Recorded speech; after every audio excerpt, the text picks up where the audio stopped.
আসসালামু আলাইকুম, সবাই কেমন আছেন? আজকে আমি একটা সুপার মার্কেটে আসছি। খুব একটা বড় সুপার মার্কেট না, মানে এখানে টুকটাক সব কিছুই পাওয়া যায়।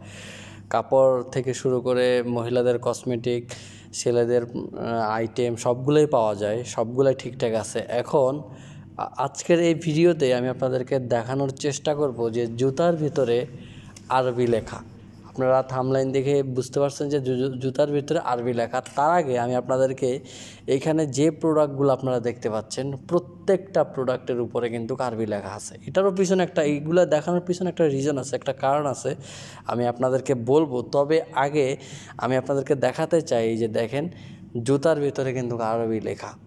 এখন দেখতে পাচ্ছেন যে জুতার ভিতরে আরবিতে তাদের যে কোম্পানি, সে কোম্পানির লেখা। শুধু এই একটা জুতা তা কিন্তু না, এর আরও জুতা আছে, এই দোকানে আরও জুতা আছে। আমি আপনাদেরকে দেখানোর চেষ্টা করতেছি এবং ভিডিওটা ভালো করে বোঝার চেষ্টা করেন আমি কেন আজকে আপনাদেরকে ভিডিওটা দেখাচ্ছি বা বলতেছি।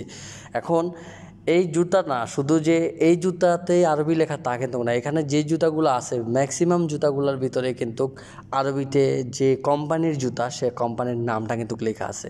এখন আপনাদেরকে প্রশ্ন আসতে পারে যে এটা কোন দেশের, এটা বাংলাদেশ কিনা? না, এটা বাংলাদেশ না, এটা আরব গালফের যে কোনো একটা দেশ। আমি নাম বলতে পারবো না, বললে প্রবলেম হতে পারে, তবে এটা আরব গালফের যে কোনো একটা দেশ। আপনারা তো সরাসরি দেখলেনই।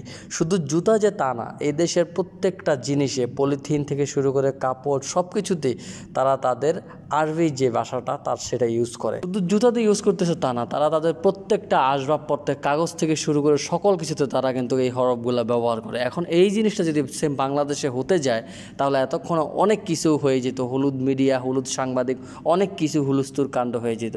কিন্তু আসলে এগুলো হচ্ছে তাদের সাংস্কৃতিক ভাষা, এটা নিয়ে টানা হেঁচড়ার কোনো কিছুই নাই।